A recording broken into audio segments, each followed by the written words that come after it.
আসসালামু আলাইকুম প্রিয় দেশবাসী।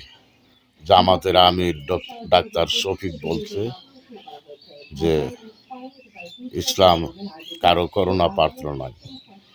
ইসলাম কারো করুণা পাত্র নয়, এটা তোমাকে কেউ দায়িত্ব দেয় না। ইসলামের দায়িত্ব নিয়েছে দয়াল নবীজি। আর যারা ইসলামের দায়িত্ব পালন করবে তাদেরই দায়িত্ব। তুমি বলছো একটা মসজিদ আমার বাড়ি কুলিয়ারচর, তুমি আসবে এই যে কৈটাডিতে ৮ থেকে ১৮ বাড়ির থেকে বা কিশোরগঞ্জ থেকে তোমাকে এই মসজিদের সভাপতি বানাইবো, আর তুমি কি বাড়ির থেকে আইনা মসজিদের খরচ দিবা? তোমার সভাপতি বানাইয়া দিত, তুমি মসজিদের যা উন্নয়ন হয় তা তুমি ভোগ করতা। এত এত লোভ কেন? তোমরা এখন বর্তমান সরকারকে বলে দাও যে যেমন ডাক্তার শফিককে এই রাষ্ট্রের প্রধান বানায় দে, আর যত মসজিদের ইমাম আছে তাদেরকে এমপি মন্ত্রী বানিয়ে দে। কোনো নির্বাচনের দরকার নাই।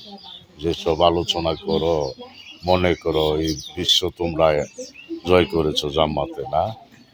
আল্লাহর অলিগণ এই রাষ্ট্রের মধ্যে ইসলাম প্রচার করেছে। ইসলামের জন্য তোমাদেরকে দায়িত্ব দেয় নাই আল্লাহর অলিগণ। তোমরা যারা জামাতের দায়িত্ব না ইসলামের দায়িত্ব হলো মুসলমানদের, সকল মুসলমানদের। ৯২% মুসলমান।